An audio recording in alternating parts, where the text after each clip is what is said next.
Does this sound familiar? Yesterday, you might have yelled at your child. And today, you're just overwhelmed with guilt. So you give them whatever they want, trying to make up for it. But what happens then? Your child's temper gets worse. And you get more and more exhausted. You're constantly swinging between being strict and being permissive. It feels like you're losing your way. Why does this happen? It's because the old saying, spare the rod, spoil the child, just doesn't work anymore. Not today. Times have changed. Our kids are growing up in an environment that values equality and respect much more. They're not those kids who just obey when you give them a stern look.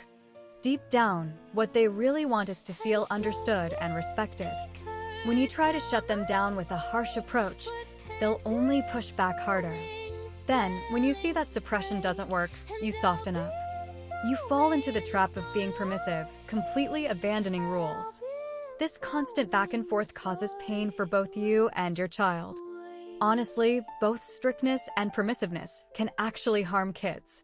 Studies show that while punishment might stop a behavior in the short term, long term, it often leads to 4 tough outcomes: resentment, revenge, rebellion, or withdrawing, and low self-esteem. Kids will think, that's not fair. I won't let you catch me next time. But this doesn't solve the problem at all. And what about permissiveness? It makes children feel entitled. They can't develop a sense of responsibility. The truth is, truly effective discipline is a third way. It's what we call kind and firm. Being kind means respecting your child and understanding their feelings. Being firm means respecting the rules and respecting yourself too. Here's the core idea.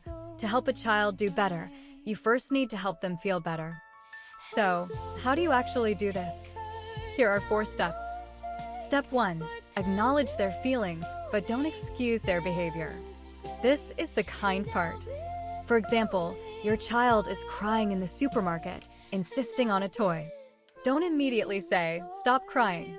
You have plenty at home. Instead, you can squat down, look them in the eye, and say, I know you really want this transformer.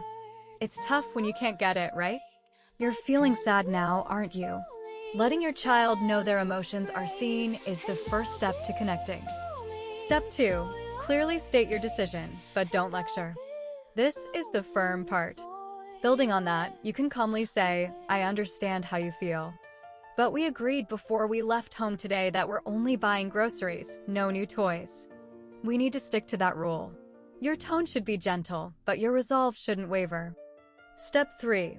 Offer limited choices instead of giving commands. This turns a power struggle into cooperation. For instance, if your child is dragging their feet getting dressed, don't keep rushing them. Hurry up. We'll be late.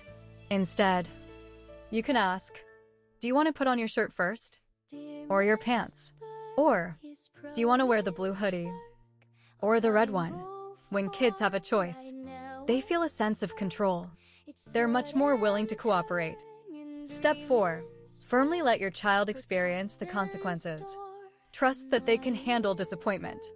If your child is still crying and won't accept your decision, at this point, don't compromise and definitely don't get angry. You can hold them or just quietly sit beside them.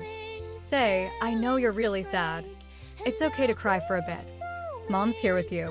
Let them know that even if their wish isn't granted, your love is always there. This is actually the best chance to help them build resilience. Remember, the goal of discipline isn't to control your child. It's to guide them. Kindness helps children feel loved. Firmness helps children see boundaries. When love and boundaries come together, kids can grow into strong, confident individuals who also understand and respect rules. Do you find it harder to be kind or to be firm? Let's chat about it in the comments below.